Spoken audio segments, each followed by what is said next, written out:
नेताजी नमस्कार में आपका स्वागत है। मैं हूं मोहित राज दुबे। आज मैं बात करूंगा बिहार की राजनीति के बारे में। दरअसल बिहार में विधानसभा चुनाव बेहद करीब है। कुछ महीनों के बाद तारीखों का ऐलान हो जाएगा। उससे पहले सभी सियासी दलों ने, क्या एनडीए क्या महागठबंधन ने सियासी बिसात बिछानी शुरू कर दी।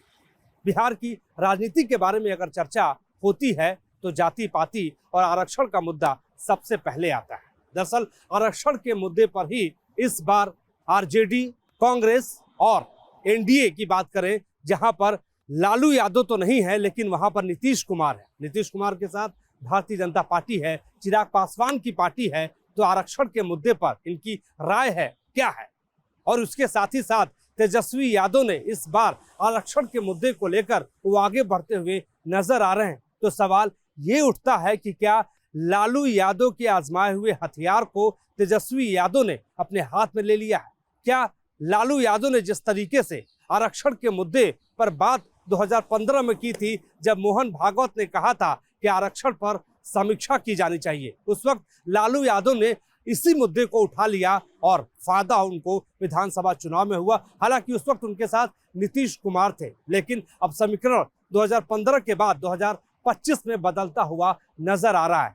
तेजस्वी यादव आरक्षण के मुद्दे पर बिहार के भीतर, पटना के अंदर प्रदर्शन कर रहे हैं और मांग कर रहे हैं कि 65% से कम आरक्षण बिहार के अंदर होनी नहीं चाहिए। और 65% आरक्षण नहीं होने की वजह से अनुसूचित जाति, अनुसूचित जनजाति, पिछड़ा वर्ग के लोगों को भारी नुकसान हो रहा है नौकरियों में।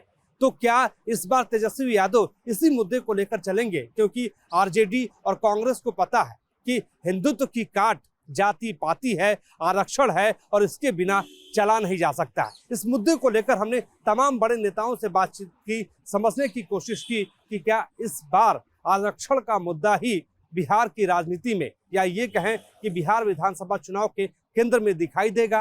क्या इस बार तेजस्वी यादव के आरक्षण के मुद्दे की काट भारतीय जनता पार्टी तैयार कर लेगी?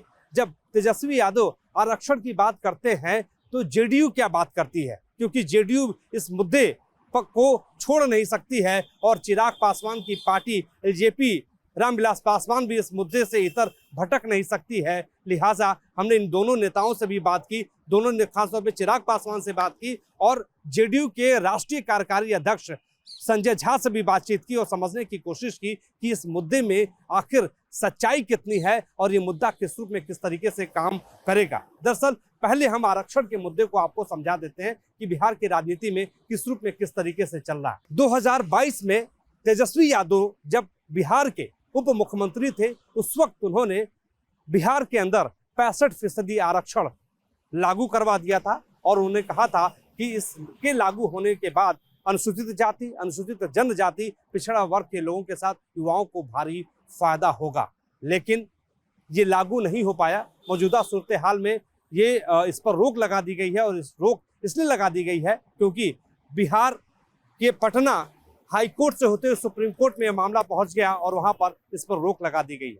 एक बार फिर से आरक्षण का जिन जो है, हम ये कहें कि तेजस्वी यादव बाहर निकालते हुए नजर आ रहे हैं और वो लगातार प्रदर्शन कर रहे हैं, लोगों के बीच में पहुंच के भाषण दे रहे हैं, कह रहे हैं कि हम आरक्षण को लागू करेंगे। इस मुद्दे पे हमने चिराग पासवान से बातचीत की।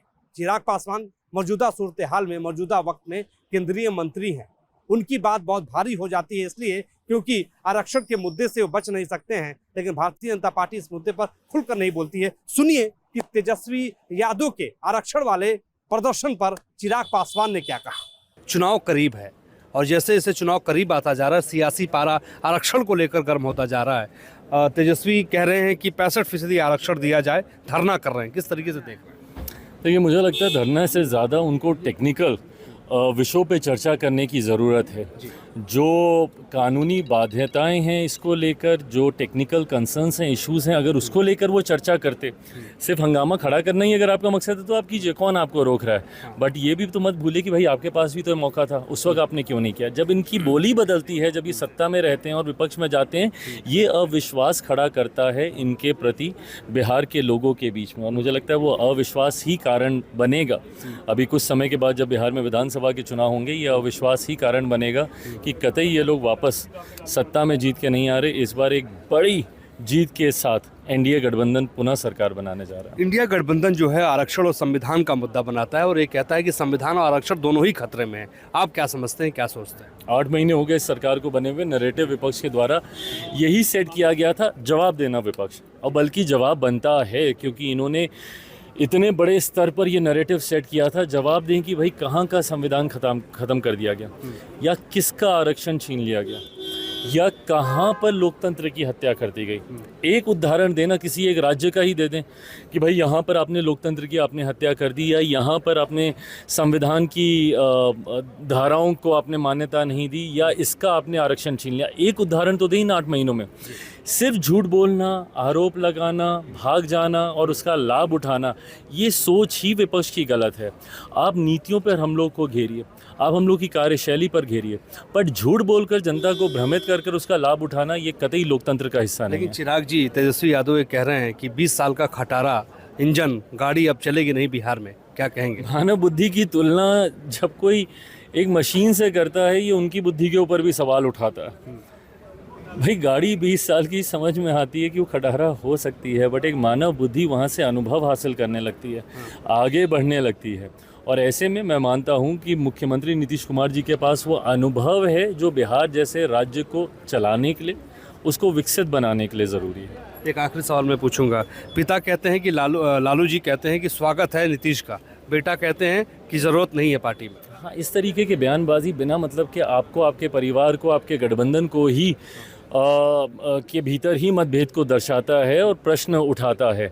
ऐसे में मुझे लगता है कि क्लैरिटी पहले उनको गठबंधन के भीतर चाहिए।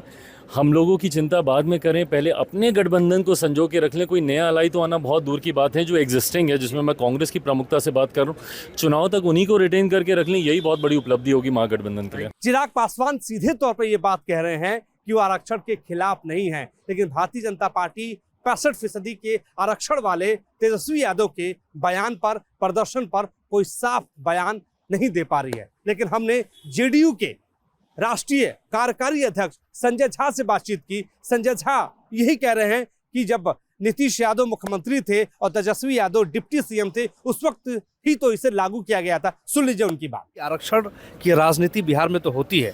तेजस्वी यादव धरना दे रहे हैं, प्रदर्शन कर रहे हैं कि 65% आरक्षण को लेके किस तरीके से देख रहे हैं आप? देखिए, जब उनका सरकार था उनको परेशानी होती है जब उनके समय का बात करते हैं। आरक्षण न महिला को था, न दलित को था, न अति पिछड़ा को था। पंचायत में जी नहीं था।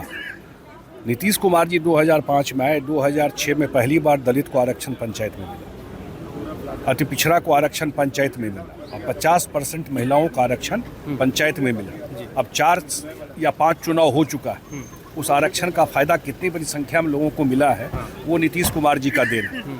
और अभी भी जातीय गणना नीतीश कुमार जी करवाए।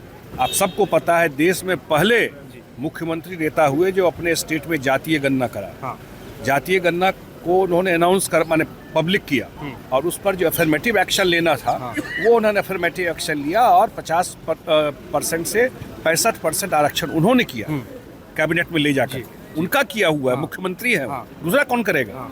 लेकिन कुछ लोग कोर्ट गए, मैटर सब जुडिस है, एक बार फैसला आ जाए उसी का इंतजार हम लोग कर रहे हैं। लेकिन तेजस्वी एक बार फिर से कह रहे हैं नीतीश जी की कोई ज़रूरत नहीं है, और नीतीश जी जब मुख्यमंत्री थे तो डिप्टी सीएम बने थे। ऐसा है कि उनको नीतीश कुमार जी ने उनको निकाल दिया, छोड़ दिया ना भाई उनको। और उसके बाद मैंने बताया आपको कि 2 चुनाव हो गया एनडीए के साथ हम लोग, रिजल्ट सामने में है। उनको पता है कि 25 में क्या रिजल्ट होने वाला है। तो नीतीश कुमार जी तो बोल दिए कभी नहीं जाएंगे, तो बार बार क्यों उनका नाम लेते हैं? उनके पिता लालू जी कहते हैं कि भाई स्वागत है उनका। उनको पता है ना कि ग्राउंड पे क्या रियलिटी है। उनको ग्राउंड का सच्चाई पता है कि नीतीश कुमार बिहार के राजनीति के धुरी है, उनके बिना संभव नहीं है, इसलिए बोलता है पिताजी। आप जेडीयू के बड़े नेता हैं, कार्यकारी अध्यक्ष हैं, पीएम भी कह चुके हैं नीतीश जी को कि लाडले सीएम हमारे हैं, तो ये फनबट तो नहीं है ना अब तो? बार बार मुख्यमंत्री जी के नेतृत्व में हम लोग चुनाव लड़ने जा रहे हैं, सिंपल बात है। इन दोनों ही नेताओं को ये पता है कि आरक्षण के साथ ही बिहार की राजनीति की जा सकती है। जिसने आरक्षण पर बात नहीं की वो बिहार की राजनीति से बाहर हो जाएगा, जनता उसे बाहर कर देगी, क्योंकि आरक्षण पर समीक्षा की बात करके मोहन भागवत एक बार और मोहन भागवत के बयान के बाद भारतीय जनता पार्टी को उसकी खामियाजा भुगतना पड़ा था। मौजूदा सूरत हाल में आरक्षण की बात राहुल गांधी भी करते हुए नजर आते हैं। राहुल गांधी ये कहते हैं कि जिसकी जितनी आबादी उतनी भागीदारी, उसको लेकर राहुल गांधी भी पटना में कई बार सम्मेलन कर चुके हैं, कई बार वहां पर जाकर अति पिछड़ा के लोगों से मुलाकात कर चुके हैं, दलितों से मुलाकात कर चुके हैं, और वे कहते हैं कि संविधान को लेकर जो खतरा है वो भारतीय जनता पार्टी से है और संविधान हम बचाएंगे। यानी संविधान बचाने के साथ साथ वो ये मैसेज देने की कोशिश करते हैं कि दलितों के साथ वो खड़े हैं। लेकिन दलित समाज कितना कांग्रेस के पास आता है, कितना जो है नीतीश यादव को, नीतीश कुमार को और चिराग पासवान को जो है दलित समाज छोड़कर कितना जो है वो आरजेडी और कांग्रेस के पास आता है, ये तो वक्त बताएगा। लेकिन हाँ, आरक्षण के मुद्दे पर बिहार के भीतर राजनीति तेज हो गई है। चिराग पासवान इस मुद्दे को छोड़ेंगे नहीं, क्योंकि उनको ये पता है कि हिंदुत्व की काट जो है वो जाति पाति है, आरक्षण का मुद्दा है। तो सवाल ये उठता है कि क्या आरक्षण की आग हिंदुत्व पानी है और आरक्षण एक आग है, तो क्या हिंदुत्व का पानी आरक्षण की आग को कितना बुझा पाएगा, ये देखने वाली बात होगी। लेकिन इसके साथ ही साथ जो है भारतीय जनता पार्टी के तमाम बड़े नेता जो हैं वहाँ पर बिहार के भीतर हिंदुत्व की बात करते हुए वो नजर आते हैं, और राम मंदिर की बात करते हैं, वो कुंभ की बात करते हैं, और इसके साथ ही साथ बागेश्वर धाम के प्रमुख आचार्य जो हैं धीरेन्द्र शास्त्री भी वहाँ जाकर जो है लोगों से मिलते हैं। लोगों से मिलने का मतलब ये है कि वो अपनी सभा लगाते हैं, अपने भक्तों से मुलाकात करते हैं। श्री रविशंकर भी वहाँ पे जाते हैं, वो भी हिंदुत्व की बात करते हैं। तो तमाम संतों का पहुंचना, मोहन भागवत आरएसएस प्रमुख जो हैं वो भी बिहार के भीतर, पटना के भीतर जाते हैं, अपने लोगों से मुलाकात करते हैं। तो सवाल यही उठता है कि भारतीय जनता पार्टी का जो हिंदुत्व का कार्ड है, क्या वो जाति पाति के कार्ड के सामने और आरक्षण के कार्ड के सामने फेल हो जाएगा? ये तो वक्त बताएगा। आज के लिए बस इतना ही। हमारे सहयोगी सुभाष चंद्र के साथ मुझे दीजिए इजाजत। नमस्कार।